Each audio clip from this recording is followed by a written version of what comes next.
तो उत्तर प्रदेश में भी हमें एक मौका दो, वोट दो, हम उत्तर प्रदेश में भी करेंगे, ये सारे काम करेंगे। एक एक गारंटी जो अभी तक आम आदमी पार्टी ने दी है, वो सारी गारंटी, सारे वादे हम पूरे करेंगे। आपके इलाके में सुनीता गंगवार जी हैं, उन्हें वोट देना, झाड़ू का बटन दबाना और आम आदमी पार्टी को एक मौका देना। नमस्कार, मैं हूं फ़हीमुद्दीन और आप देख रहे हैं द वॉइस इंडिया न्यूज़। आज हम मुलाकात करेंगे 121 विधानसभा नवाबगंज से सुनीता गंगवार से।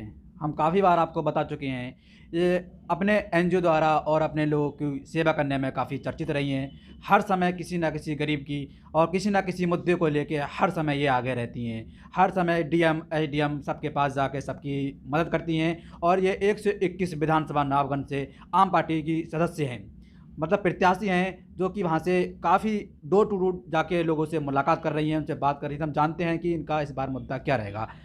मैम, आपका इस बार एजेंडा क्या है?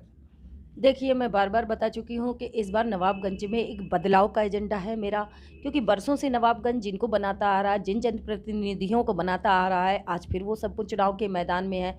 तो क्या जनता को एक बार सोचना चाहिए कि क्या ये लोग, अगर इन्हें फिर से जिताया जाए, तो ये बदलाव ला सकते हैं नवाबगंज में? बिल्कुल नहीं ला सकते हैं। सत्ता परिवर्तन ही हमारा उद्देश्य नहीं है, हमारा उद्देश्य है व्यवस्था परिवर्तन। और व्यवस्था परिवर्तन के लिए सिर्फ़ और सिर्फ़ आम आदमी पार्टी ही जानी जाती है, जिसकी नीतियाँ सही हैं, जो जनहित में हैं। इसीलिए मैंने भी आम आदमी पार्टी का ही टिकट लिया है, क्योंकि मैं भी चाहती हूँ कि क्षेत्र में बदलाव होना चाहिए, विकास होना चाहिए। इन सारी चीज़ों के लिए शिक्षा का विकास होना चाहिए। यहाँ पर आज तक शिक्षा का विकास नहीं किया गया, बल्कि शिक्षा को दबाया गया है, जिससे यहाँ की 70% जनता आज भी अंगूठा लगाती है। और जितने भी विद्यालय बनाए गए हैं, पुराने जनप्रतिनिधियों ने विद्यालय इसलिए बनाए हैं कि उसमें कमीशन खाने का जो उन्हें काम करना था वो उन्होंने कर लिया है। कमीशन खा के विद्यालयों में ताला लगवा दिया।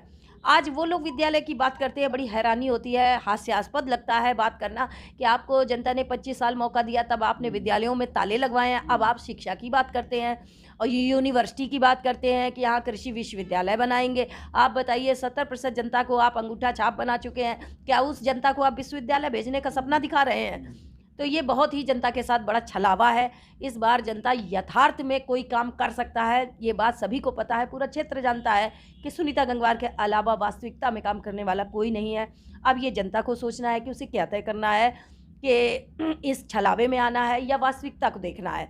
और दूसरी चीज़, मैं एक और बात कहना चाहूँगी कि यहाँ पर जो है वोटर को भ्रमित किया जा रहा है, तरह तरह से लुभाया जा रहा है, लालच दिया जा रहा है कि वोटर किसी तरह भ्रमित हो जाए, क्योंकि मतदाता को पता है कि ये लोग इसी तरह चुनाव लड़ते हैं और इनको काम से कोई लेना देना नहीं है। तो वोटर कहीं कहीं पर तो भ्रमित भी हो जाता है, लेकिन फिर भी वोटर बहुत समझदार हो चुका है और मुझे लगता है कि इस बार जनता बदलाव के लिए वोट करेगी। क्या लगता है मैम, आप चुनाव से पहले भी कभी किसी पुलिया को लेके, कभी किसी आप विश्वविद्यालय को लेके, कभी किसी चीज़ को लेके हर समय आप चर्चा में रहती हैं हेल्प करने के लिए। आप यहाँ से विधायक बनते हैं कि हमेशा आपका इसी तरीके से आप हेल्प करेंगी? तब मुझे धरना नहीं करना पड़ेगा। अगर जनता मुझे चुनाव करती है तो मुझे धरना प्रदर्शन नहीं करने पड़ेंगे और जनता को भी धरना प्रदर्शन नहीं करने पड़ेंगे मेरे खिलाफ, क्योंकि मैं इसी चीज़ को, मैं धरना प्रदर्शन करके 6 साल मुझे हो गए हैं। मैं 2 पुलियों का निर्माण करा चुकी हूँ। कलापुर की पुलिया चालू भी हो गई है, मुझे जानकारी मिली है। मैं 3-4 दिन से नहीं गई हूँ वहाँ पर। वो पुलिया नहीं, उसे पुल कहना चाहिए, वो तो बहुत बड़ी एक समस्या थी और जिसका निदान हो गया है। बहुत खुशी है मुझे कि इस बात को प्रशासन ने भी समझा, विभाग ने भी समझा और उसका निर्माण करवाया। तो ये एक लंबे संघर्ष के बाद ये सफलता मुझे मिली है। और इसी तरह डंडिया फैजुल्ला की पुलिया, जिसमें 70 गांवों का रास्ता था, उसको 3 साल संघर्ष करने के बाद मुझे सफलता मिली थी। तो क्या मैं 6 साल में 2 पुलिया बनवा पाऊँ? इससे काम नहीं चलने वाला। इतनी तो ज़िंदगी मेरी नहीं है।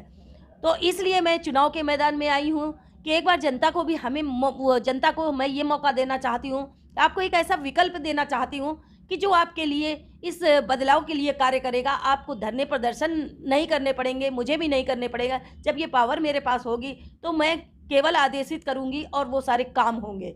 तो इसके लिए मैं जनता से चाहती हूँ, मुझे वोट करें, सपोर्ट करें, अगर आप बदलाव चाहते हैं। क्या लगता है मैम, आपकी इस बार किससे मुकाबला है? मेरा हर एक से मुकाबला है। मुझे यहाँ की जो नीतियाँ चुनाव लड़ने की रही हैं कि लालच देकर मतदाता को भ्रमित किया जाए, मेरा इससे भी मुकाबला है।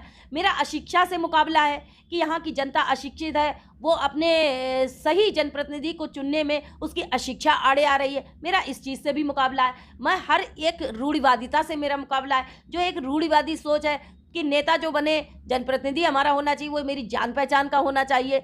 जान पहचान से मतलब नहीं होती है। एक जनप्रतिनिधि का व्यक्तित्व तो सही होना चाहिए, जो सबके लिए कार्य कर सके, उसके आधार पर वोट करना चाहिए। जान पहचान का अगर आपने बीजेपी का विधायक चुन लिया तो आपकी महंगाई नहीं कम कर सकता है, आपके साथ हो रहे अत्याचार को नहीं नीचे कर सकता है, आपके खेतों को खा रहे सांडों को नहीं कम कर सकता है। तो ये चीज़ें भी देखनी चाहिए। आपके डीजल पेट्रोल की कीमत नहीं घटा सकता, तो आपकी जान पहचान कहाँ पर काम आ रही है। तो मैं ये जनता से कहना चाहती हूँ कि आपको बहुत सोच समझ के, आपका वोट बहुत कीमती है। आप आम आदमी पार्टी की नीतियों को देखिए। एक दिल्ली का मॉडल है आपके सामने, अरविंद केजरीवाल जी ने उसको सच करके दिखाया है। आप उस चीज़ को देखिए और उस चीज़ के आधार पर आपको विकल्प मिल रहा है। यह आपका सौभाग्य है कि आम आदमी पार्टी चुनाव लड़ रही है और अरविंद केजरीवाल की वही नीतियां पूरे उत्तर प्रदेश में लागू होंगी। इसलिए नवाबगंज का भविष्य बदलने के लिए, और कहना चाहिए भाग्य बदलने के लिए, आपको एक मौका अच्छा मिल रहा है। अगर आपने 14 तारीख को ये मौका गंवा दिया तो आपको 5 साल बाद मौका मिलेगा। फिर वही गंदी व्यवस्थाओं, गंदी गलियों, गंदी सड़कों को ही देख कर रहना पड़ेगा। मैम, आप एक महिला हैं, तो आप अगर विधायक बनती ना बनी तो सबसे पहला महिलाओं के लिए आपका पहला काम क्या रहेगा? देखिए, मैं सबसे ज़्यादा एक बार मैं महिलाओं से अपनी अपील करती हूँ, नवाबगंज की समस्त बहनों से अपील करती हूँ कि एक बार महिला शक्ति को भी सपोर्ट करके देखिए।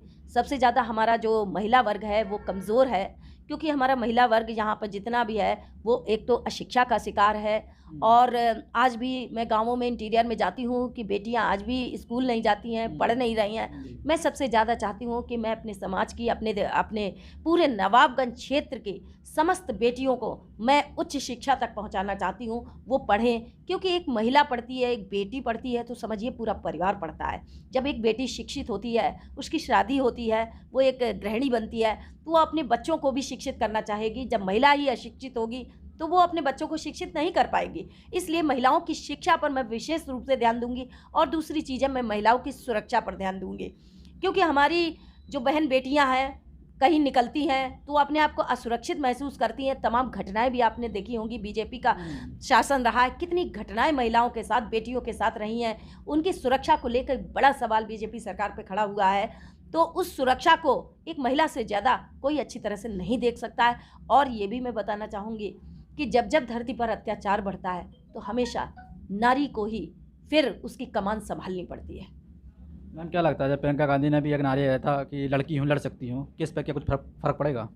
देखिए, नारी शक्ति जो है हमेशा से, जब भी अत्याचार बढ़ता है या कुछ भी होता है, जब ज़्यादा गंदगी समाज में व्याप्त हो जाती है तो नारियां घर से निकलती हैं। ये इतिहास गवाह रहा है इस चीज़ का।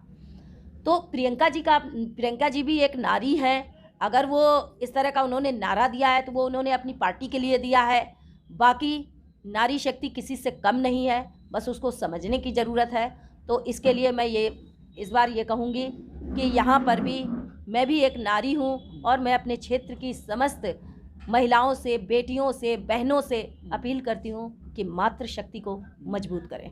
चलिए मैम, बहुत बहुत शुक्रिया हमारे साथ जुड़ने के लिए। धन्यवाद। धन्यवाद।